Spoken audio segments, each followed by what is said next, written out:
8h43 em Campos, de volta com o Folha no Ar, primeira edição.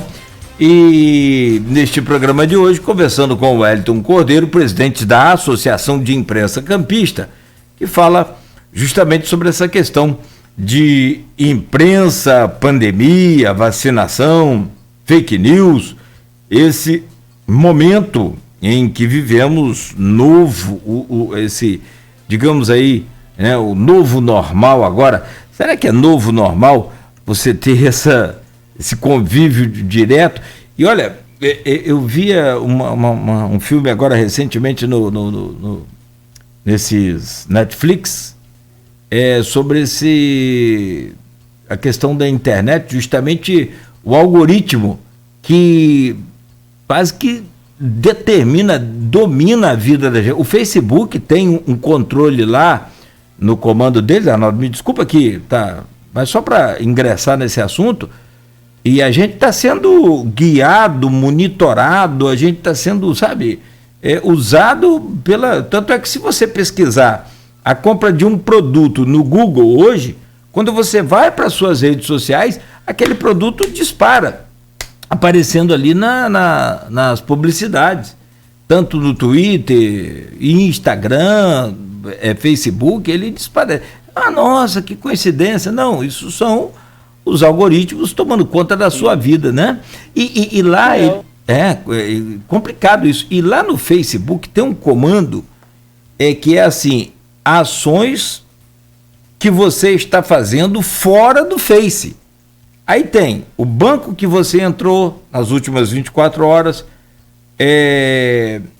os sites que você visitou, tudo acompanhado pelo Facebook. Você tem a opção de desativar isso, sabe? Lá no... Isso é bem complicado, mas lá no comando de... Então, quer dizer, a gente tem ainda mais esse outro complicador aí para a cabeça e para a vida da gente. Voltamos com você, Arnaldo. Mas aí, eu nem sabia dessa questão de desabilitar, mas o que o algoritmo faz, ô Nogueira, e não sei se o Edson concorda, que é a área nossa também, é uma otimização da publicidade. Porque o que acontece? Você vai vender para o Folha Rural um anúncio para Coagro, para as Flucam, para lojas, que é relacionado. Então, o que o algoritmo faz? Ele entende, né, que se você procura um determinado produto, claro, você tem interesse nisso, e ele te dá opções, né, de anunciantes do Facebook que oferecem isso, e por aí vai. Se me permite, só rapidinho, Arnaldo, desculpa. Não, eu acho que concordo com você e está ótimo que seja otimizado, que seja melhorado, então que a gente busque, né, a melhor opção, enfim. Mas o que ele tem com minha conta no banco? Isso aqui é o complicado, entendeu? Aqui há sei lá, poderia haver um limite nesse algoritmo aí. Mas aí que tá, se você é cliente do banco X, para que ele vai te oferecer produtos e serviços do banco Y? Então ele precisa saber de qual banco você é cliente. O que ele não pode é expor seus dados e aí ter o controle sobre seus dados, aí é uma outra discussão. Agora, ele saber que você acessa o banco X e te oferecer anúncios relacionados ao banco X é uma forma de tentar facilitar, né? É o que eu entendo, não sei se o Érico concorda também. Pode colocar o assunto em pauta aí, mas eu não permiti que ele fique sabendo o que eu fiz fora do canal dele. Isso por aí, eu não concordo. É uma discussão mais tecnológica do que de imprensa. Ô, Érico, vamos lá. A gente estava naquele outro bloco falando, mas essas questões de WhatsApp, tem uma frase que é clássica, né? Não sei se é verdade, mas estou repassando e é um absurdo. Né? Tipo assim, acho que resume bem tudo que a gente discutiu daqui para trás em relação às fake news. Agora eu queria falar mais diretamente sobre Campos com relação à vacinação.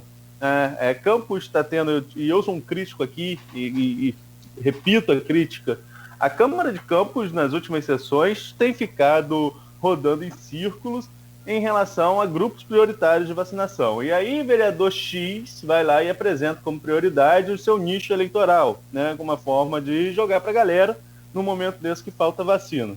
Falei no primeiro bloco, Hélio, que houve no meu entendimento, no meu ponto de vista, na questão de opinião, um certo descontrole por parte da administração municipal ao aplicar doses em estudantes, sobretudo estudantes de educação física, estudantes de cursos que, até mesmo do curso da área de medicina, mas que não estão atuando. Acho que poderia haver um filtro maior para atender primeiro a população de risco.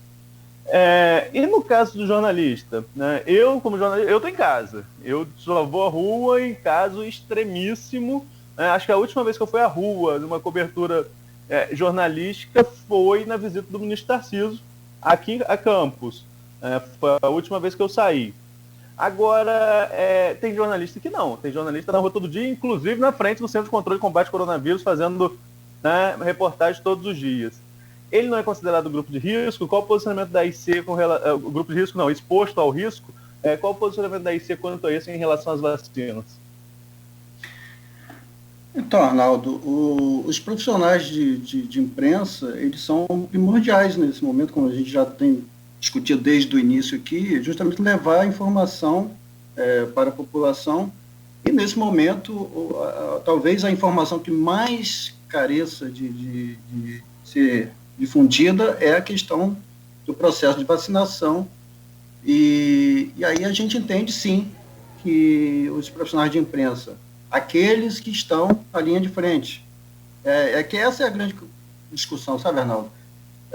Nada contra abrir precedentes para algumas categorias, desde que elas estejam na linha de frente, né? O que, infelizmente, o que a gente tem percebido aí, que em alguns casos tem passado situações aí de que não são pessoas que estão atuando assim, de cara para o gol, como a gente fala no meio popular, mas pensando exatamente nisso, né, de que nossos colegas estão aí entrevistando, por exemplo, entrevistando os médicos que estão atendendo os pacientes de Covid, entrevistando os pacientes, entrevistando a família, né, desses pacientes. Então, esses profissionais, eles estão muito sujeitos também à contaminação.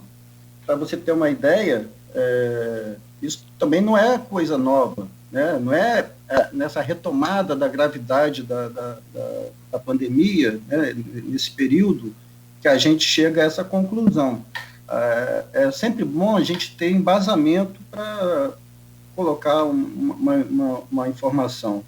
Por exemplo, eu trago aqui entrevistando uma pesquisa feita pelo Instituto Alberto Luiz de Coimbra, né, que é uma pós-graduação e pesquisa da Universidade Federal do Rio de Janeiro, que no início da pandemia, lá em 2020, revelou que as profissões uma das profissões mais expostas ao coronavírus é o jornalismo.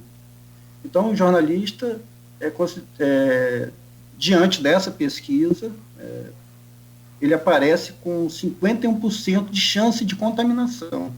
Isso já naquele momento inicial da pandemia.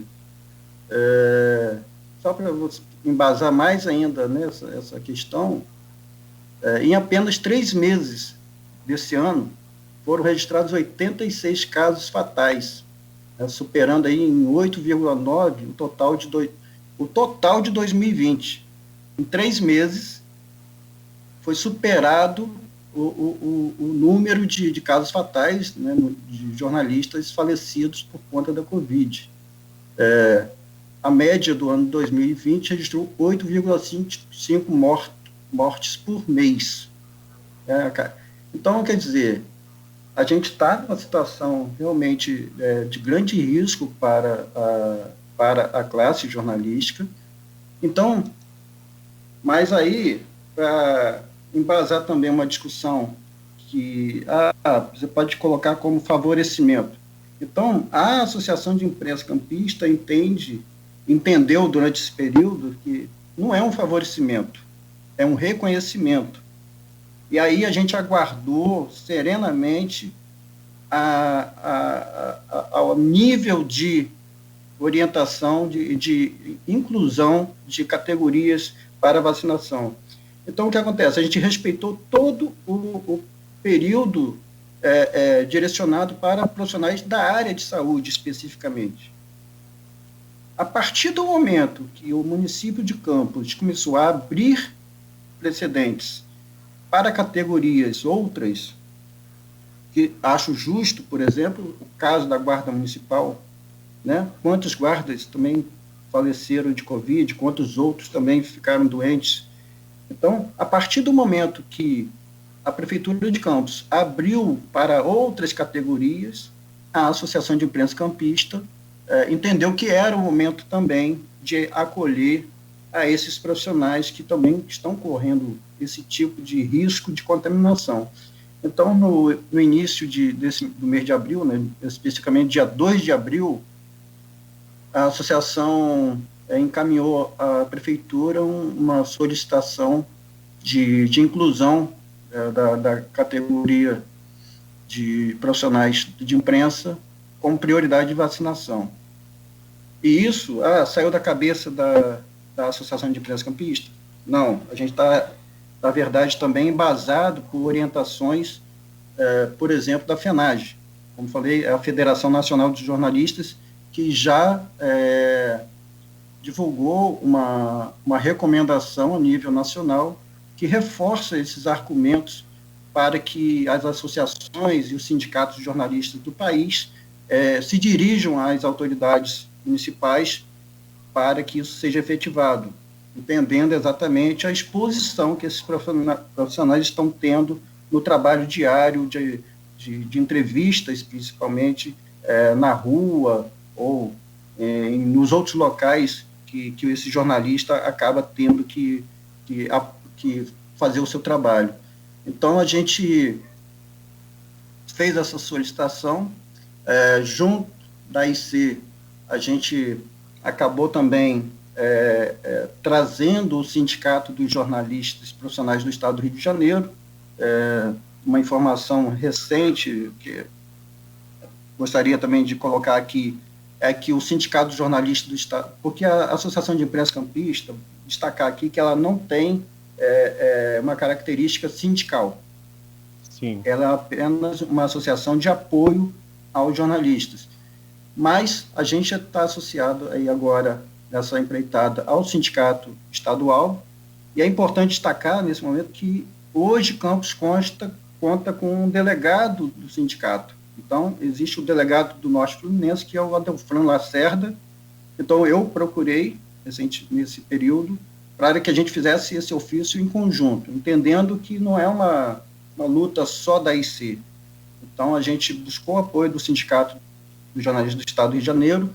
Então, eles estão junto com a gente nessa empreitada, e estamos agora na fase de aguardar a resposta da Prefeitura, entendendo que o momento é muito difícil em relação ao número de vacinas que chegam ao município, mas entendendo também que a classe jornalística merece esse tipo de inclusão, né, como categoria, porque ela está enquadrada a nível nacional como uma atividade essencial. Então, se ela é essencial, ela também deve ser preservada com a vacinação. Isso é um caso só Campos? É um privilégio de Campos? Não. Várias cidades do país já fizeram isso. Eu cito aqui, por exemplo, na época eu pesquisei, Teresina já tinha feito isso. O governo do estado de Mato Grosso do Sul fez isso para todo o estado. Então, assim, é importante que, nesse momento que o jornalista ele tem um papel importante de levar essas informações, né, de ir até o médico, fazer a apuração correta, porque muitas vezes quem recebe a informação, e essas pessoas, por exemplo, voltando à questão de rede social, as pessoas que se dizem comunicadores, eles recebem aquilo ali pronto e só repassam à frente. Mas esses jornalistas, não, eles estão lá na linha de frente, entrevistando, por exemplo, o secretário de saúde, entrevistando os médicos, entrevistando os pesquisadores, entrevistando pacientes, familiares. Então, assim, a gente está correndo muito risco, sim. Agora, vamos sempre perguntar, quais são os critérios para definir? Os critérios vão ser elaborados pela Secretaria de Saúde. Agora, prioritariamente, aqueles que estão na linha de frente. né, que são aqueles que estão correndo mais risco, né?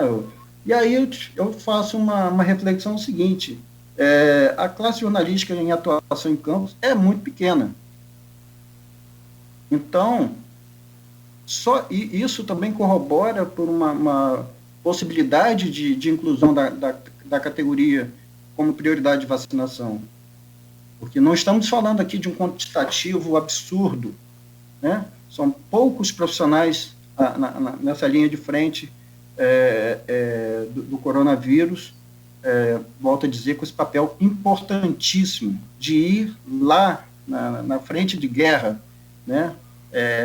Desses profissionais que estão tendo que reaprender o trabalho de cobertura, né? Porque hoje ninguém estava preparado, nem os médicos estavam preparados para atuarem no combate ao coronavírus. Os profissionais de imprensa também não estavam preparados para essa verdadeira cobertura de guerra. Então, hoje o profissional está tendo que fazer um trabalho diferente do que ele fazia, com muito mais cuidado, né? A gente percebe isso, por exemplo,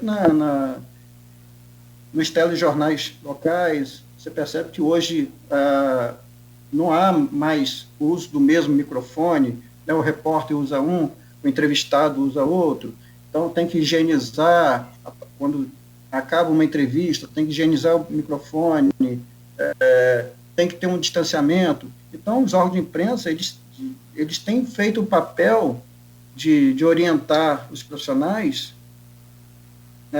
como atuar com o máximo de segurança possível. Mas sabemos que o risco está presente. Então, é por isso, entendendo isso, que a Associação de Imprensa Campista fez, sim, essa solicitação à Secretaria de Saúde de Campos, e, como eu falei, estamos aguardando aí uma resposta da Secretaria para essa demanda aí, que não é da SE, mas sim de toda a categoria jornalística do município. Essa solicitação foi feita quando, Hélio? Dia 2 de abril. E ainda não teve resposta? Não, é um ofício feito pela Associação de Imprensa Campista e assinado não só por mim, enquanto presidente da associação, mas também pelo Adelfran Lacerda, que é o delegado sindical do Norte Fluminense, do Sindicato dos Jornalistas Profissionais do Estado do Rio de Janeiro.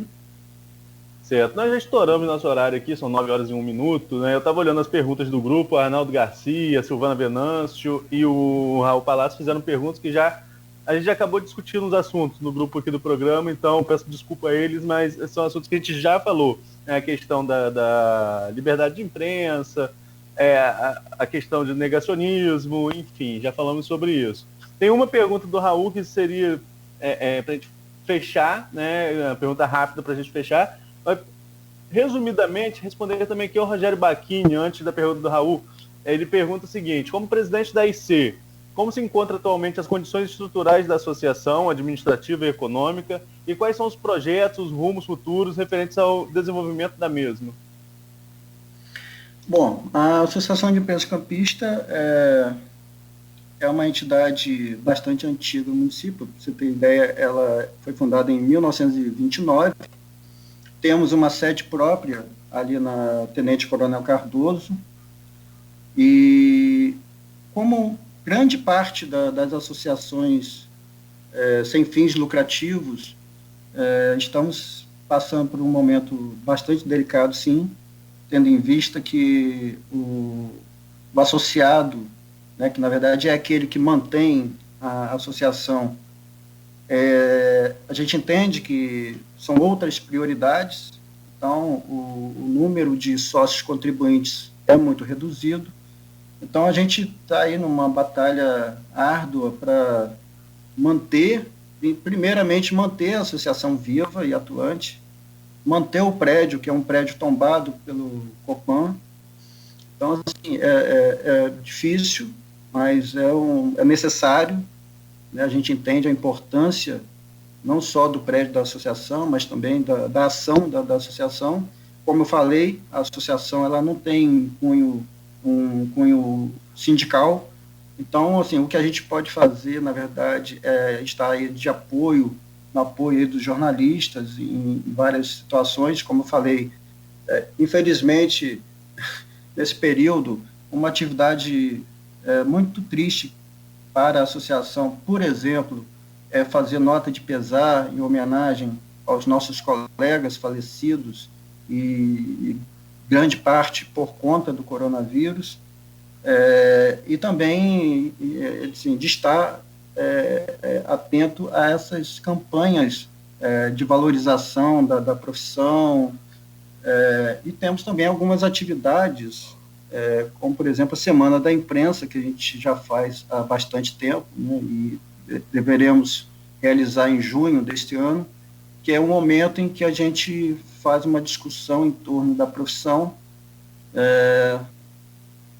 desde o ano passado, quer dizer, por conta da pandemia, a gente não faz presencial, é uma atividade que a gente faz em parceria com o curso de jornalismo do Centro Universitário Fluminense, Uniflu, e pelo segundo ano consecutivo, infelizmente, a gente terá que fazer esse evento virtual, né? Em breve a gente deve estar aí, divulgando a temática do encontro desse ano e também a programação.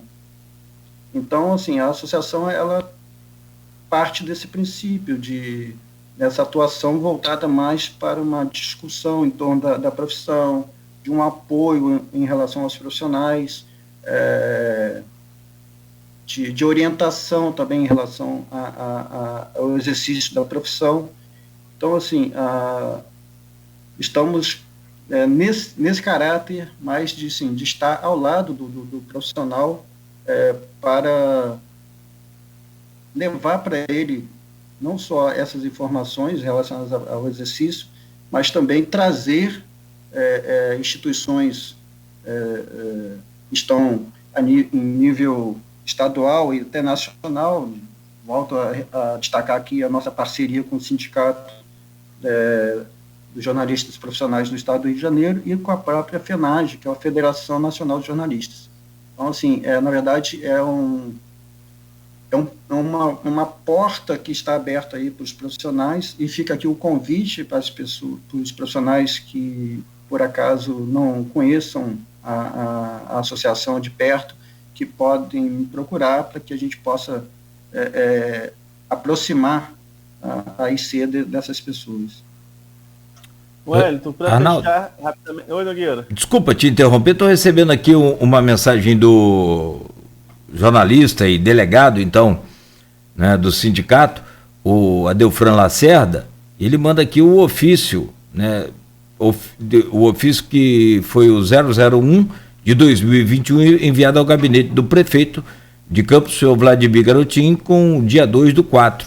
Tá? E ele diz aqui, num trecho do ofício, a Associação de Imprensa Campista, associada à Delegacia Regional do Norte Fluminense do Sindicato dos Jornalistas Profissionais do Estado do Rio de Janeiro, vem, por meio desse, solicitar que a Prefeitura Municipal de Campos dos Goytacazes, que ao ser considerado atividade essencial, o trabalho dos jornalistas que estão na linha de frente e enfrentando a pandemia da Covid-19, se faz necessária a inclusão da categoria nas prioridades para a vacinação. Entre outros argumentos aqui, o governo federal também, né, reconhece essa necessidade, conforme o decreto 10.288. Assinado aqui pelo presidente Wellington Cordeiro e o delegado Adelfran Lacerda. Muito obrigado, Lacerda. Mais uma vez, sempre gentil e companheiro. Vamos aguardar a resposta, né? Vamos acompanhar aí para ver qual vai ser a resposta do Poder Público. Agora, Wellington, para a gente fechar aqui, para descontrair um pouco, né? Eu passei em redação de jornal, já tem não tem 10 anos de redação ainda não, tem quase isso. Mas em 10 anos, quase 10 anos, eu já escrevi de política, que foi a área que eu mais escrevi, mais me dediquei, que é a editoria de política. Mas eu já fui editor de esporte, repórter de esporte, já fui de geral, de economia, de segundo caderno, enfim. De ponta a ponta, até os classificados eu mandei editar para publicar. Enfim, então vai de ponta a ponta. E esporte sempre é muito quente, assim, essa questão de imparcialidade. Mas eu lembro que meus melhores títulos enquanto editor de esporte, flamenguista assumido, foi vitória do Vasco sobre o Flamengo. No segundo, o Flamengo vencia, eu tinha medo de ousar em título, entendeu? E parecia que eu estava puxando muito pro seu Flamengo. Falando do Flamengo, o Flamengo venceu ontem com um gol absurdo de Arrascaeta, né? Aquilo ali não foi. O Uruguai joga muito. Sou fã desde a época que era do Cruzeiro. Mas, enfim, a pergunta do Raul Palácio é a seguinte, reitor da UENF. Até quando o jornalista é imparcial ao dar a notícia? Tem como? Eu usei esse exemplo de esporte, por exemplo, né, que eu me cerceava nos títulos do Flamengo quando parecia que estava puxando sardinha para o meu time e melhorava no maior rival do Rio de Janeiro, junto com o Fluminense, mas o Vasco sempre, né, teve ali uma rivalidade muito forte na minha época de futebol, de acompanhar futebol. Então, tipo assim, eu me privava dos títulos mais ousados, para mostrar uma certa imparcialidade na cobertura esportiva. Estou pegando como um paralelo. Mas, no geral, o jornalista consegue essa imparcialidade? Qual a sua avaliação? Ô, Arnaldo, e o Palácio também, um abraço para ele. A imparcialidade é algo que deve ser o mote da profissão. Você tem que buscar sempre a imparcialidade. Lógico que todo ser humano é muito sentimental, acaba se apegando a algumas convicções. Mas, no dia a dia, nas matérias factuais, por exemplo, é necessário que a informação seja repassada de maneira mais responsável. Então, ele deve evitar ao máximo deixar que, por exemplo, que algumas paixões, como o caso que você citou, né, de torcedor do Flamengo, transpassar para a matéria que você está produzindo. Uma saída, assim, que a gente sempre diz, como eu já falei aqui, na verdade, no outro bloco, assim, se o jornalista quer expressar a sua ideia ou sua paixão, por exemplo, você pode muito bem escrever um artigo sobre vamos supor, esperamos aí que o Flamengo ganhe a Libertadores novamente. Então, você pode escrever um artigo falando sobre isso. Agora, deve evitar, ao máximo, colocar nas linhas da sua matéria, ou, como você atua também em radiojornalismo, na sua fala, se deixar levar por essa paixão e omitir, por exemplo, alguma informação que seja contrária à sua paixão, né, como nesse caso aí se tem uma matéria, se tem uma informação contra o Flamengo na apuração da sua matéria, por mais que você seja flamenguista, né, a gente diz doente, aí é um grande erro, por exemplo, você omitir essa informação para preservar o seu time, né? Ou se você gosta muito daquele político, você tem uma informação ali que vai contra esse político, aí você não pode omitir essa informação, de maneira alguma. Isso é uma irresponsabilidade absurda com o exercício da profissão.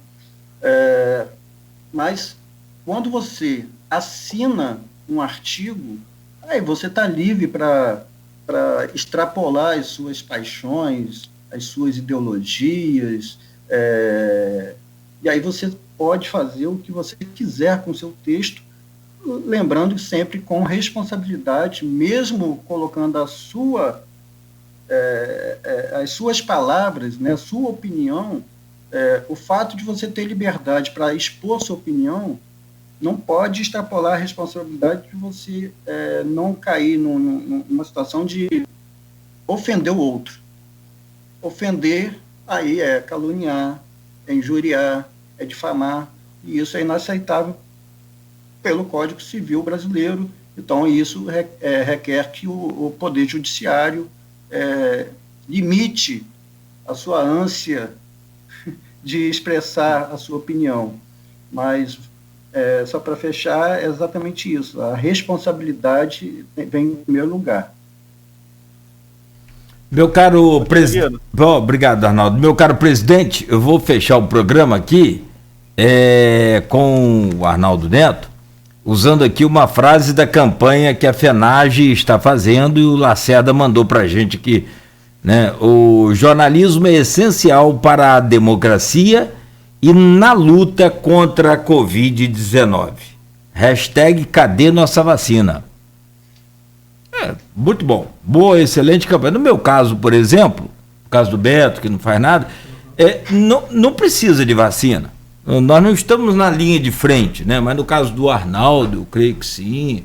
Nos repórteres que estão indo às ruas, a gente faz aqui online, né? Então, né, é diferente. Isso a gente tem que ser bastante justo, e eu não quero ser aqui exemplo de nada para ninguém, não, mas quem está na linha de frente mesmo da pandemia, trabalhando com isso, cara, tem que ir lá na porta do hospital, entrevistar um médico que está lá de plantão, dentro do centro ali de controle e combate, por exemplo, em Campos CCC. No nosso caso aqui a gente faz online. Você quer tomar vacina para quê? Né? Então, mas, sobretudo, da minha parte, eu libero essa, sinceramente, mesmo, né, que tivesse o direito. E Beto também. Arnaldo, então fechamos aqui o programa. Presidente, só uma pergunta, mas sucintamente respondendo, por favor. Quem pode ser associado? Pode ser associado? Tem alguma mensalidade? Como é que funciona esse sistema da associação? A gente tem os quadros de sócios, assim, basicamente tem que ser pessoas que atuam na área. Antigamente a gente tinha pessoas convidadas, mas numa reforma do regimento a gente entendeu que tem que ser pessoas que atuam na área, prioritariamente, e existe sim uma mensalidade que é bastante irrisória, na verdade, entendendo a situação econômica. A gente faz um apoio, né, desse associado em prol da associação,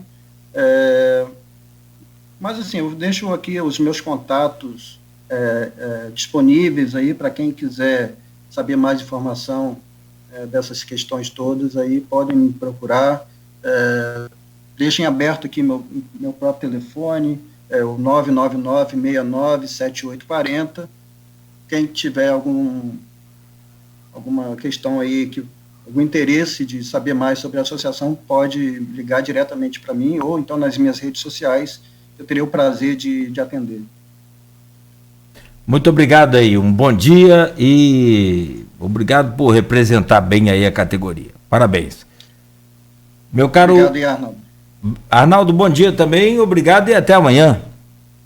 Bom dia, obrigado ao Wellington aí pela disponibilidade, né? Porque pra gente que é essencial, hoje seria feriado, né, Wellington? A gente tem serviço essencial, a gente trabalhou em março, hoje seria feriado, mas a gente continua aqui com as informações, a gente não para nem em feriado, isso é a escala de plantão sempre, mas agradecendo aí a sua disponibilidade. E amanhã, Nogueira, a gente entrevista o Vitor Mussi, superintendente do Hospital Geral de Guarulhos, que a gente vai falar sobre as condições do hospital, sobretudo, né, com o agravamento da pandemia, como que ficou aí o quadro geral do hospital, do principal hospital do subdistrito de Guarulhos. Ok. 9h17. Vamos seguindo a partir de agora com música e informação também, né? E amanhã às 7 de volta no oferecimento dos laboratórios Plínio Bacelar, Clínica Proteus e Dedumas Baterias, que estão funcionando normalmente hoje.